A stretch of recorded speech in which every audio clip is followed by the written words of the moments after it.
Piano Tech Radio Hour. We'll let the people in the Zoom room as well.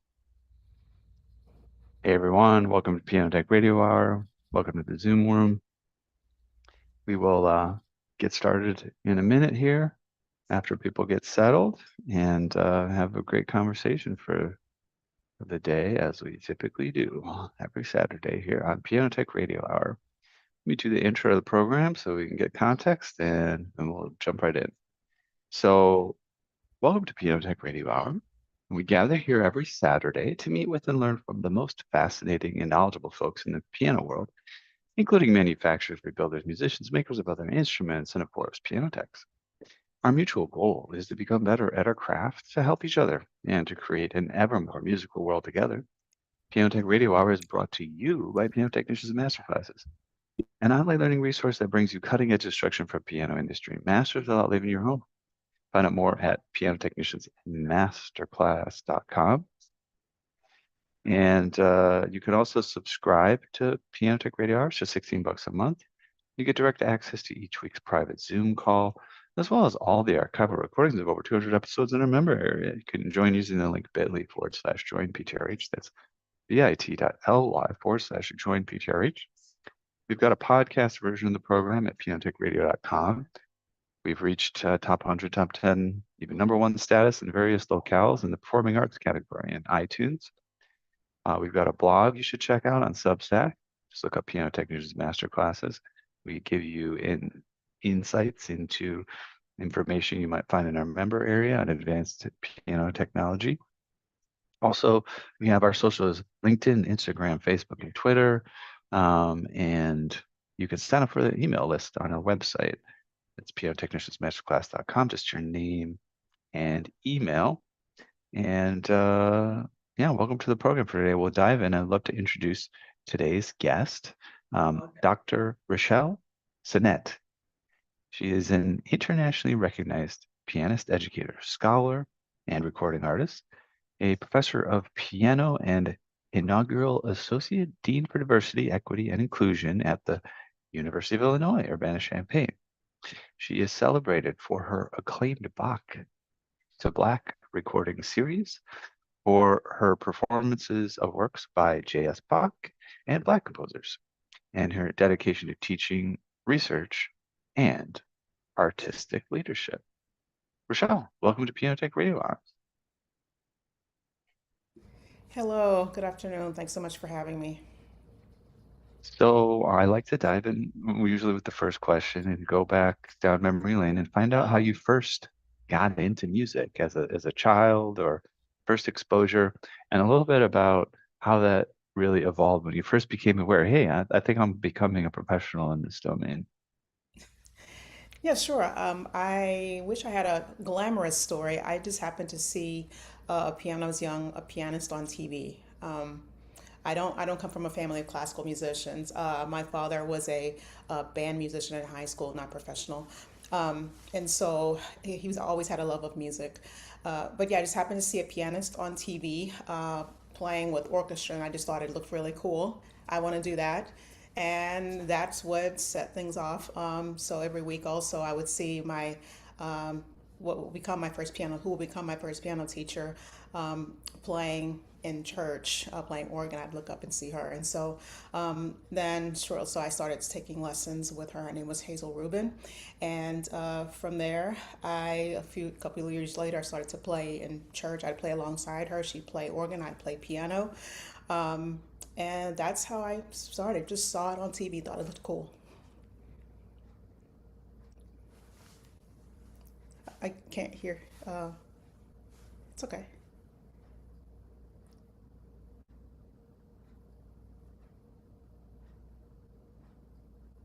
Sorry. Yeah, that's really great. We see all sorts of things on TV that we think are cool, and we don't always end up getting into it. So, that's wonderful. Um, I want to get a sense of the context, geographically and socially. What area is this in Illinois? Is this some other area where you're growing up? No, I grew up in Southeast Texas, probably Oh, okay. about 30, 40 miles or so away from the Louisiana border. So Southeast Texas is about an hour away Oh, from Houston, and that's where I grew up.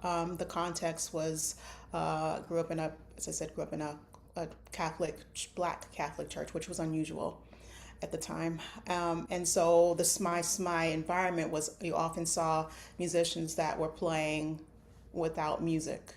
So I learned to read music from the moment I started. But when I would play, people would ask, because one of the things I do, I play music, chamber music as well as solo music from memory. And that stemmed from my early years of just being that environment. And it started as I would play hymns, but then we got to playing the same songs often. So I got tired of pulling out the hymn book. So in my mind, I don't have to pull out the hymn book because it's too much trouble doing this, and I hated page turns, so I just thought, oh, I can just do this. So it mm. was just more of a means of survival, that just sort of practicality, and no one around me told me that memorizing chamber music or playing things from memory often was unusual. And I didn't learn that until I got to be a bit much older. But yeah, around me it was just, okay, yeah, she's playing from memory, big deal.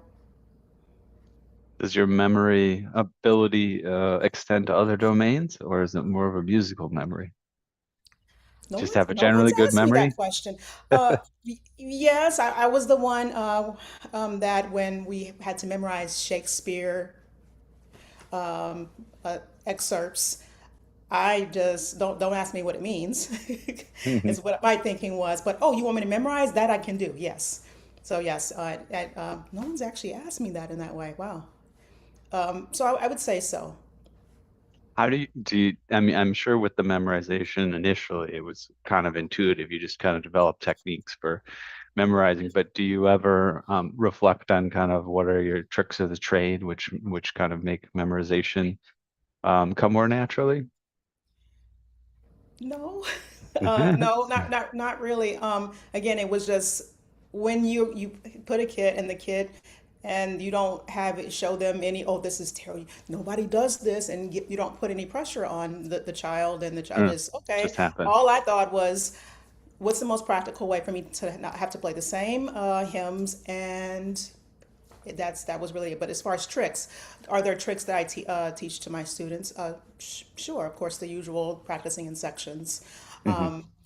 But it's just if you do things over and over, it just sort of happens. Mm, But yes, do I strategies as far as teaching it to my students is something I learned later because yeah, it's one thing for me to do it, certain things, but then to teach it to another person, which I enjoy doing. Every student's going to be a little bit different in terms of how their mind works let's and how talk they about the respond to feedback.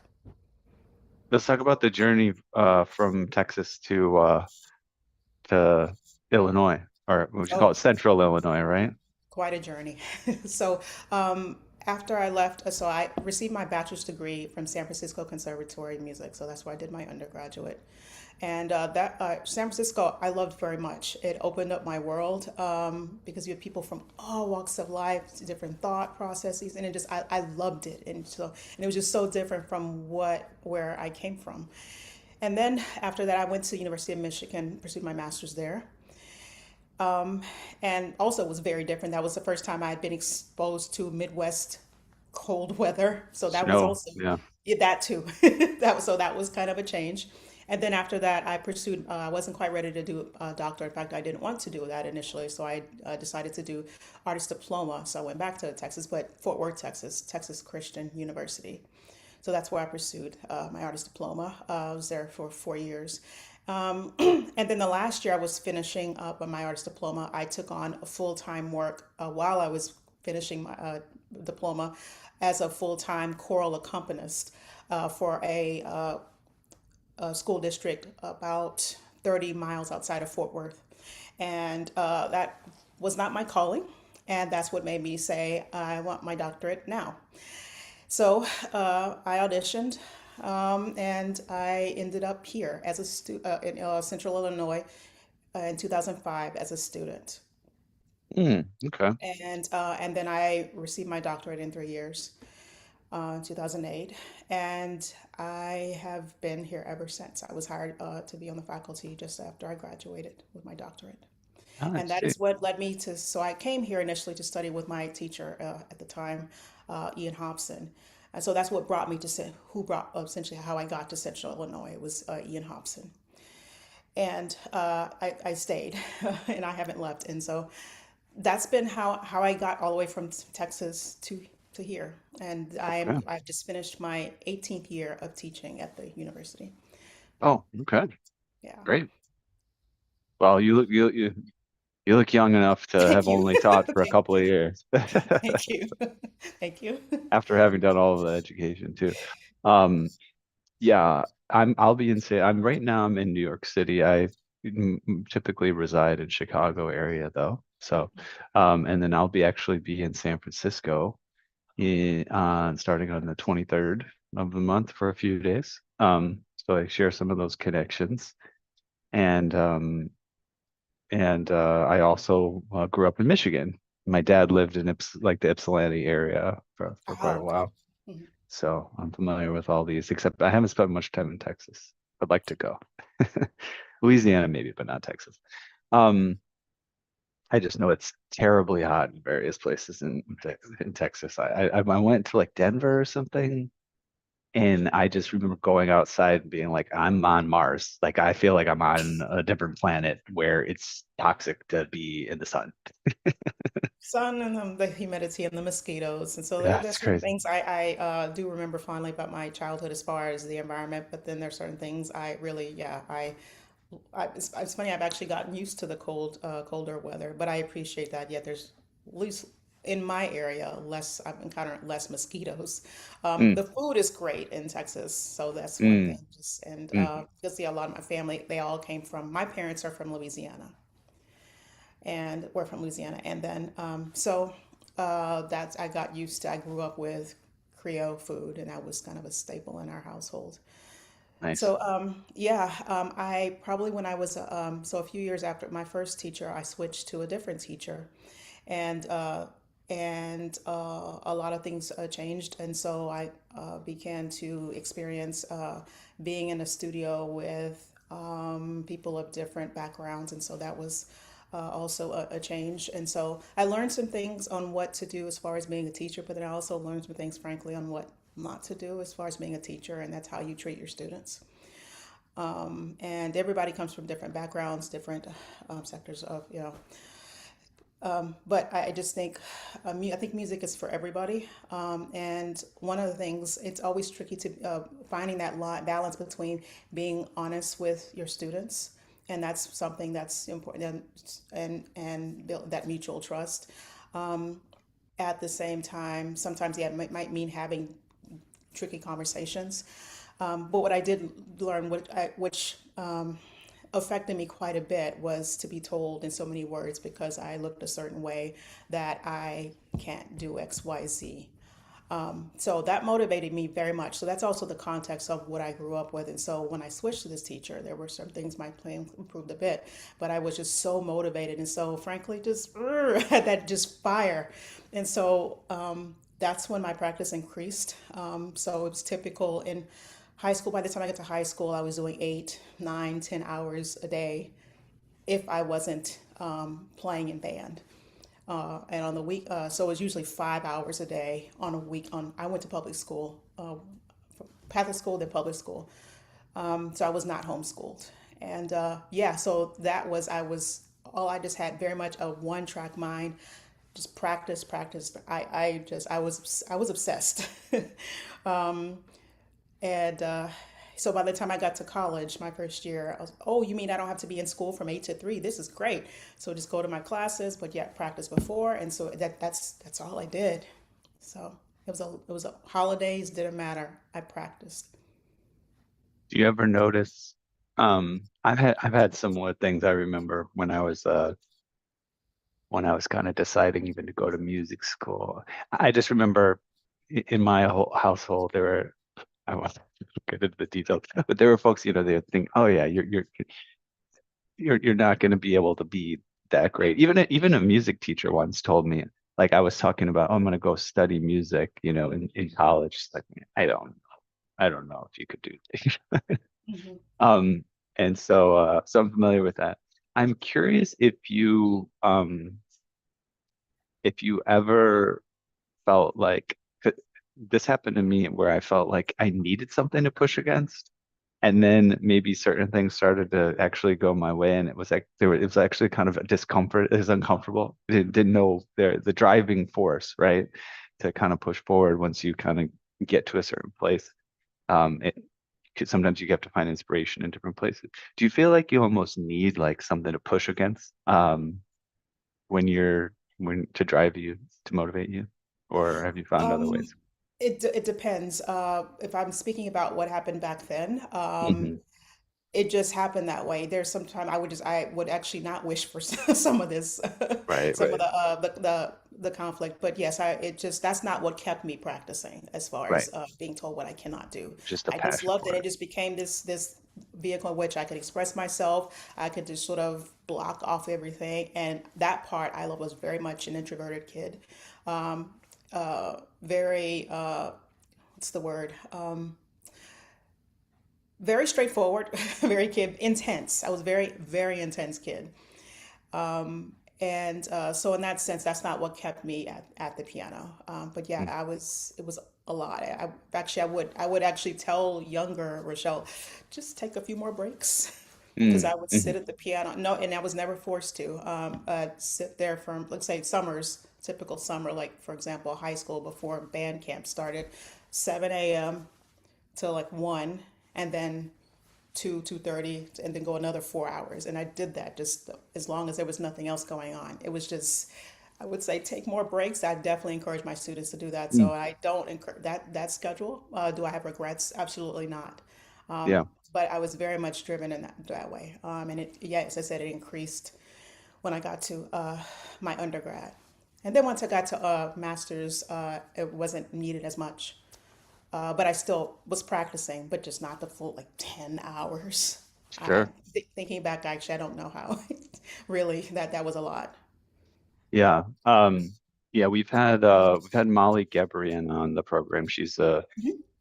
musician who's studied like the neuroscience of practice. And she explained, how I mean it's much like a lot of things that we do that place demands on our system, exercise or study or whatever it is.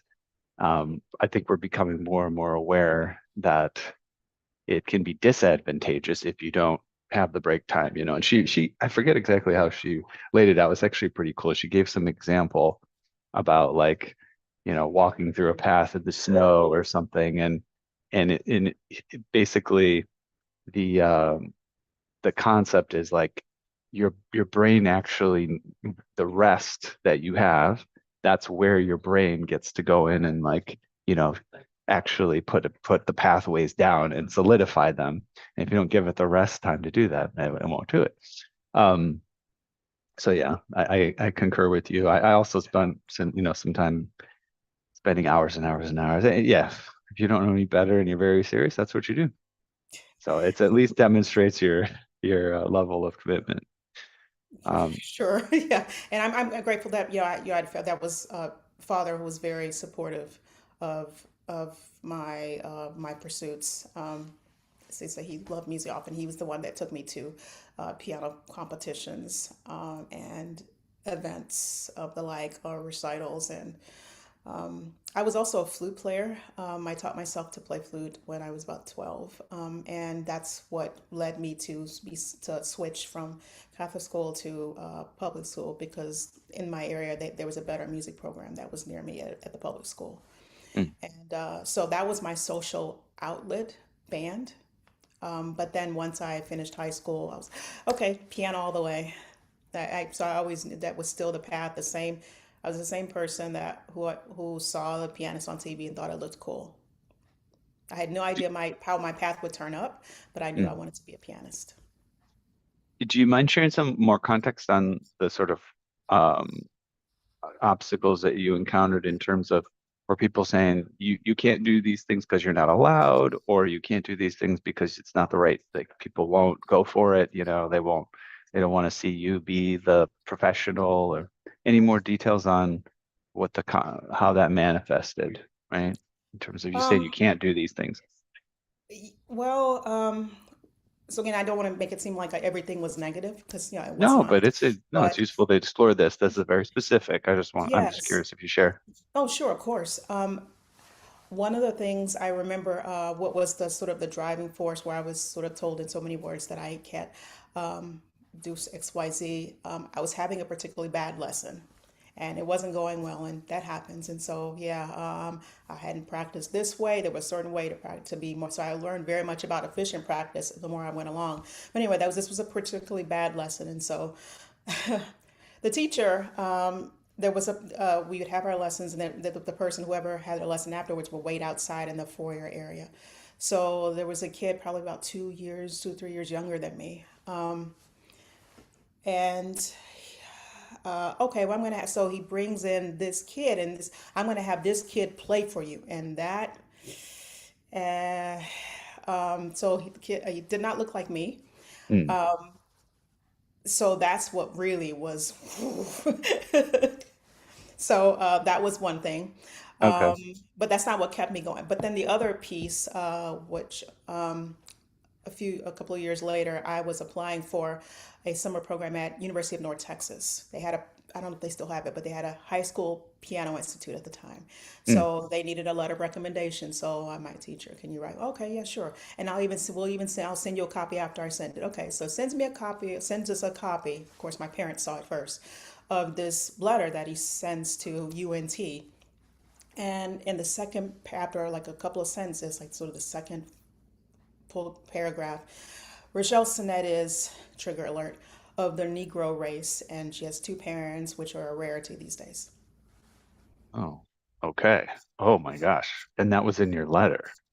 Yeah, that was in Oh, my letter. I was 15 at the time.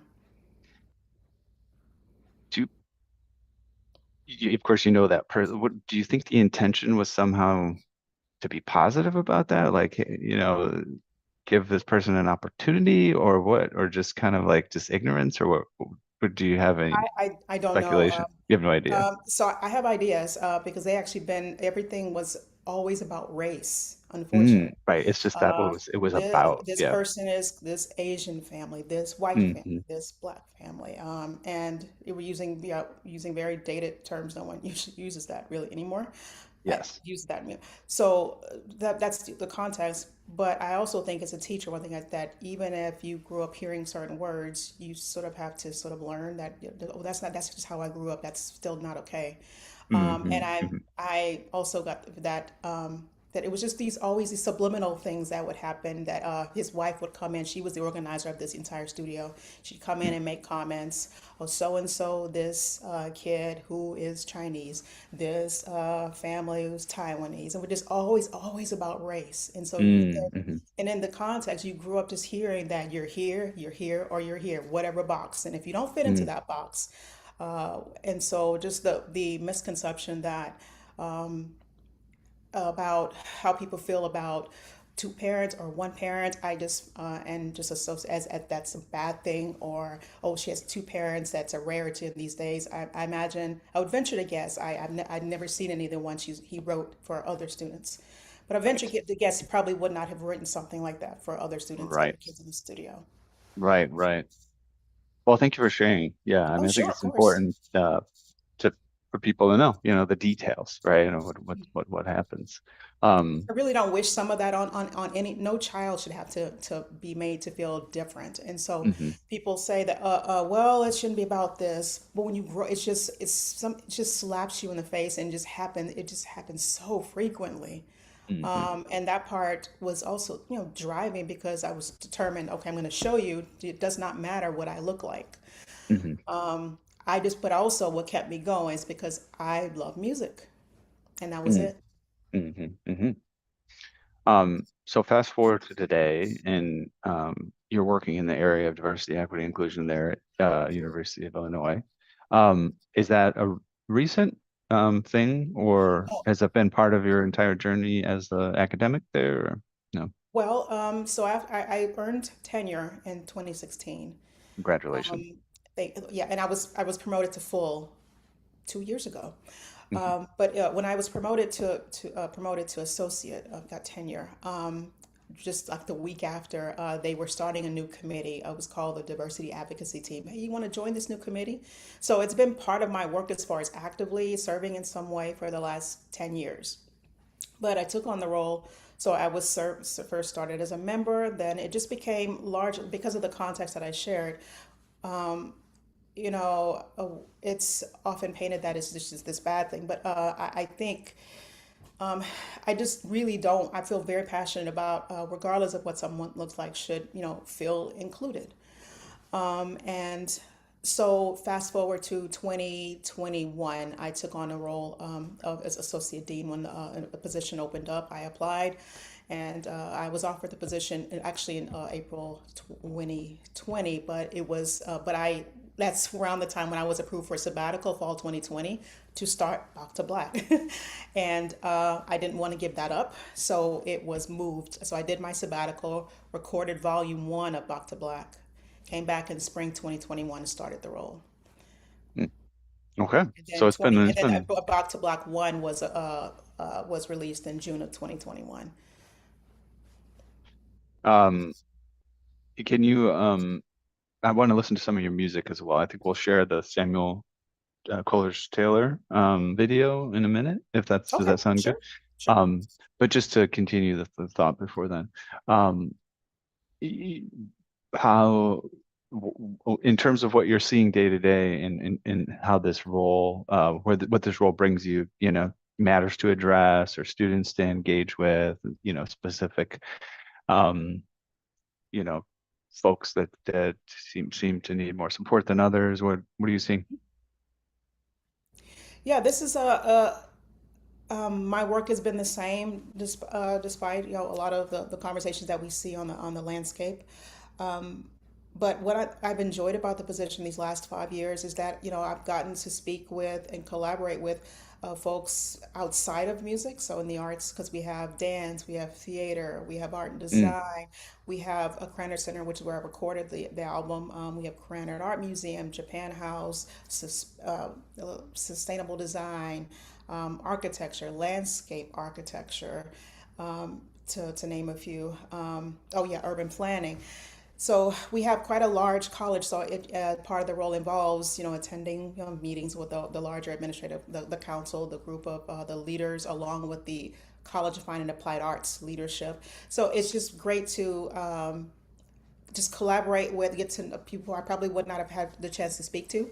And also, what got me interested in administration just in general is because I enjoy being on the stage, I enjoy recording, and I wanted to do more than that because I feel there's something bigger there than just being on stage. While, again, I love it very much, and by the way, I love recording process. Just had so much fun recording the entire series, Back to Black.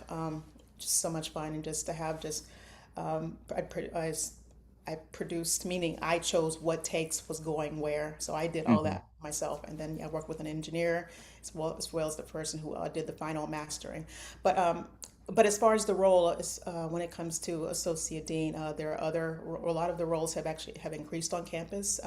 The work continues regardless of what wording one uses. But really, again, what motivates when I'm hearing stories from students, faculty, and staff that this work is important, it's not about excluding anybody. Despite there's different conceptions, misconceptions about the word diversity, it's meant to include everybody, mm, and that just this recognition by many of us that I feel that, and I've experienced it myself, that where people have say it or not, had the experience of being treated a certain way because XYZ. I mhm, remember my father got mistaken for when we were at in Music Teachers National Association. I was at the regional competition. There's three levels, and This was in Louisiana, and so we had rehearsal time the night before, and then a contestant and his teacher came in afterwards, and it approached my father. Thought he was the janitor. mm. Just little things like that, Yeah.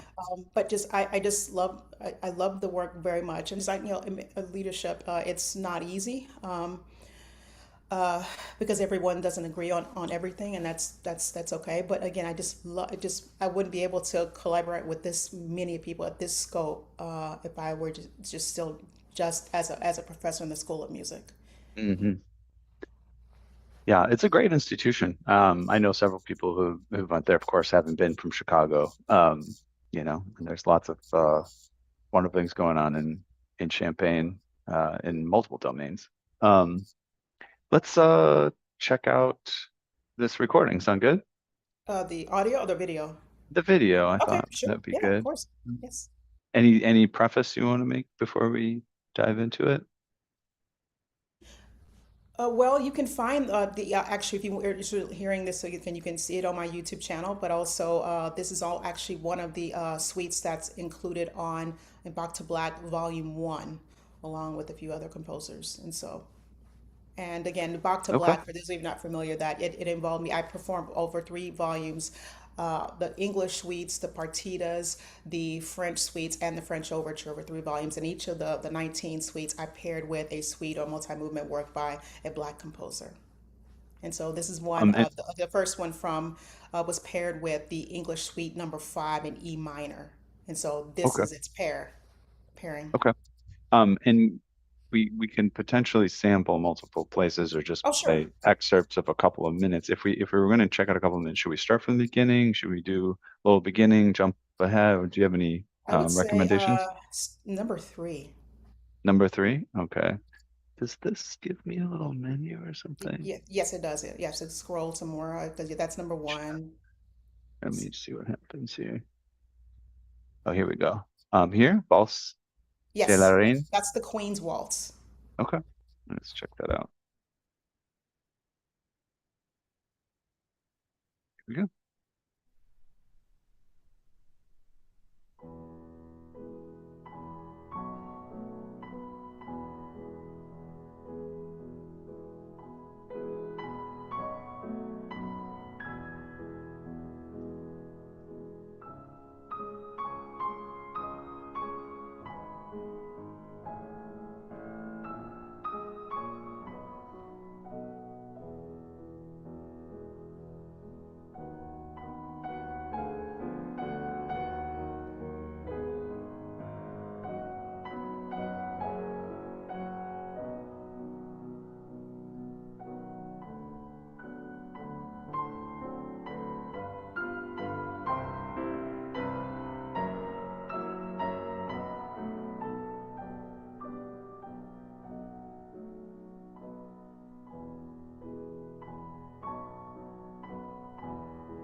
Lovely performance.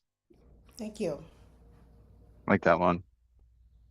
Um, Tell me about sort of choosing these pieces and how you paired things together and you Mhm. know uh, how much of it was kind of a targeted project where you go in and sort of do some research and kind of I come up with did. everything versus but maybe I'm wondering like maybe some of these things came up through the years and you're saying, oh, I'll bring that in from the past, different exposures versus yeah, how do you Um, put things together? so Bach, a lot of the Bach I'd learned over the years, and so it wasn't like I was starting from scratch. And there's many people know JS.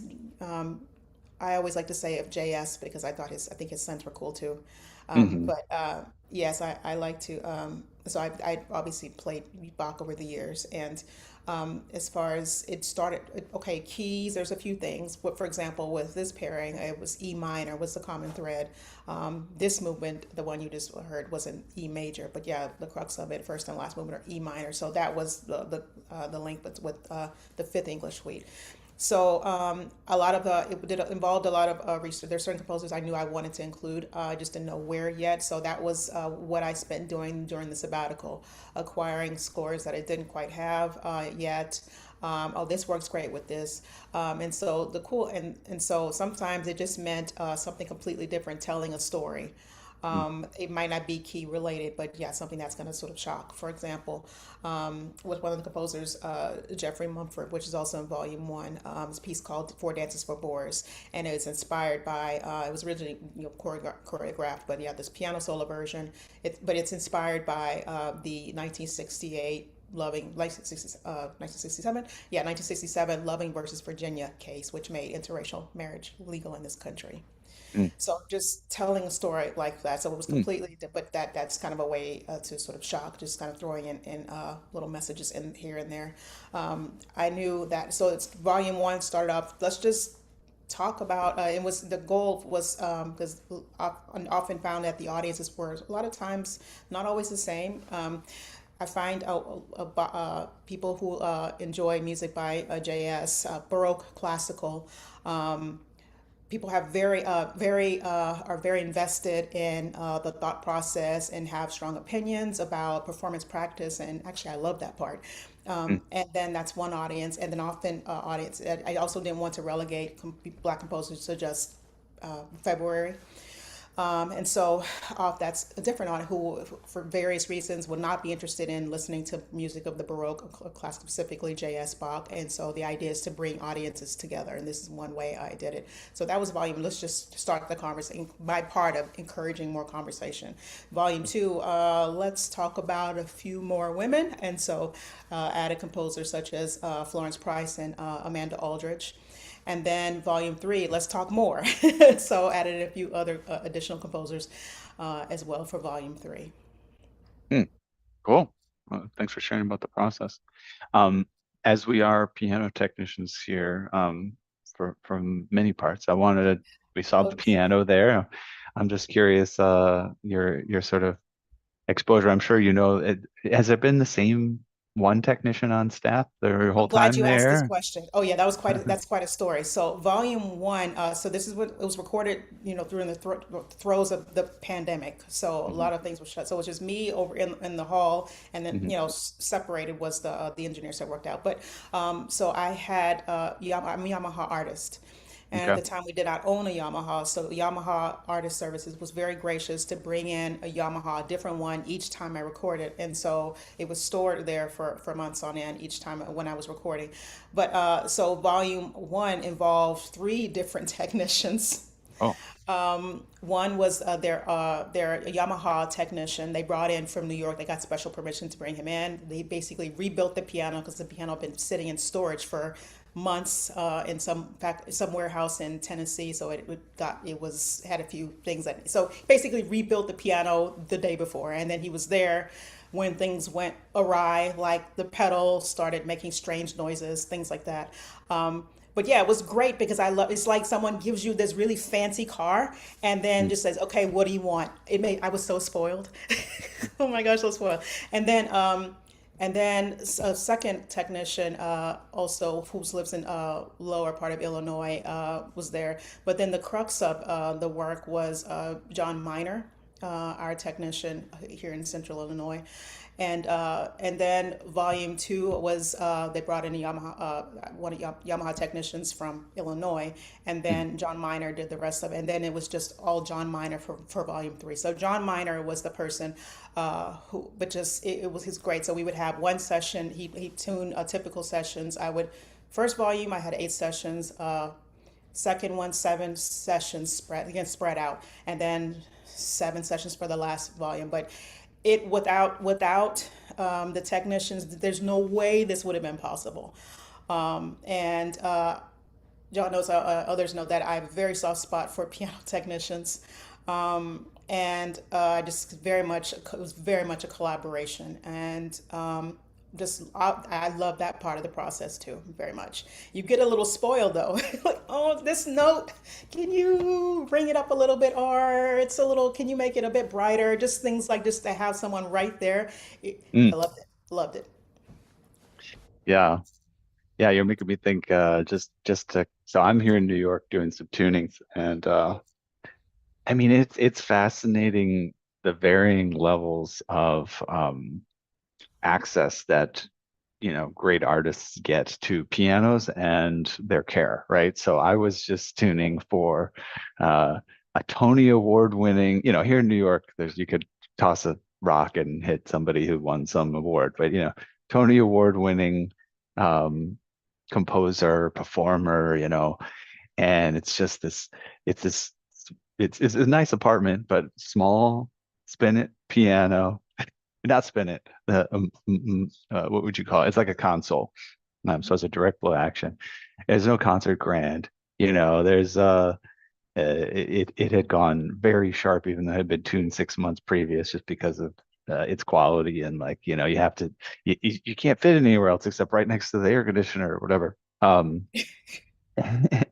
And so it is a privilege, right? When you can have, well, you say, oh, well, there's that. This person had a sticky key and they didn't even mention it. Like, I don't even think they felt like they had the budget to be like, oh, there's a sticky key there. Can you fix it? I should I mention all did, their but I should mention all what's their it? names. So the Yamaha technician, I think he's gone back to Japan, but at the Oh, yeah. time his name is Shane Hoshino, the Okay. first technician. Yeah. But yeah, he's gone back to Japan. And then Craig Fehrenbacher was the Okay. other technician who Yeah. also he was the one who realized there was something awry with the keys with the first instrument. And then it was John Miner from there on out. But yeah, it's just he's John Miner's a technician that I've used that I've worked with for years. I trust his work. I have great respect for his work.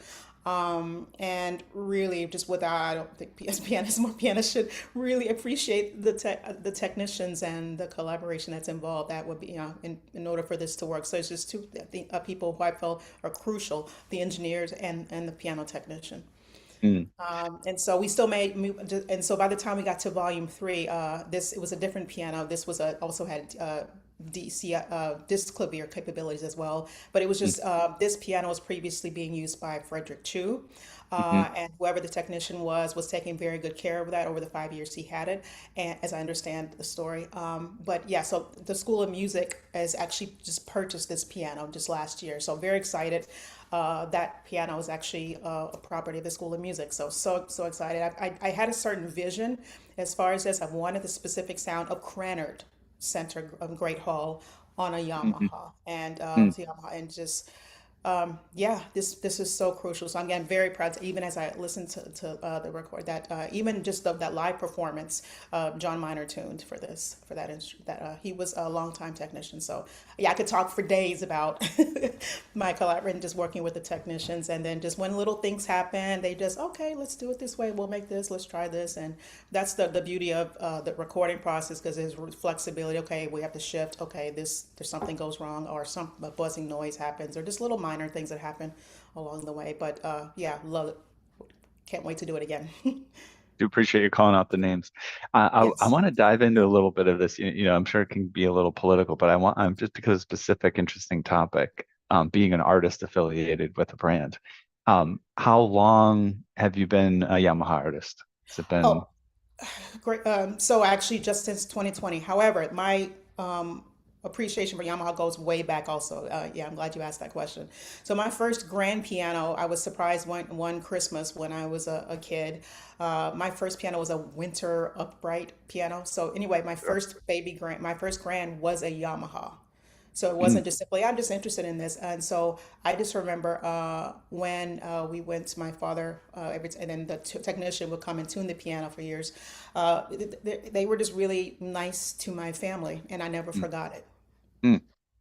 Um, in terms of, oh, I'm sorry if I might have missed it. I was looking for maybe a number. How many years have you been a Yamaha artist again? I'm sorry if Oh, I officially didn't. since 2020, so six Oh, years. 2020. There you go. Yeah, you said that. Yes, officially, Um, yes. And so I wanted to share this is because there's two things I want to just we're going to wrap up soon, but maybe we can Sure. fit a little bit in here. Number one, I feel like I've definitely heard stories of people who are an artist of, a brand, Yamaha, Steinway, but they're going, what do I get here? Like they don't have some story that they got somebody shipped in a piano and they're getting it, prepared wonderfully with three different technicians for their concert or something like that. They're just like, I guess I thought I was, what did I get? Something. And then also just like the process of, some really great artists who's kind of like, how could I get affiliated with the brand? What does it take to become, I feel like it's happening less and less, like just that's the vibe I'm getting. But yeah, was it something where they approached you? Did you kind of have a little campaign? Hey, I'm gonna put the word out there. I'd like to be affiliated. How does that Um, work? yeah, no, I reached out and they Mm, responded. I told them and I shared a photo of myself hmm at my piano, my first Yamaha when I was a kid. So there's a photo of me. Actually, it's on my website of when I was a teenager, and there's Yamaha, and I'm playing piano. And so I shared that photo with them, and then I shared other photos from a few years later of the same Yamaha. It's one of the G series, GH series. I don't know if they make those anymore, but yeah, it's one of the very small grands. mm. And yeah, that's how that happened.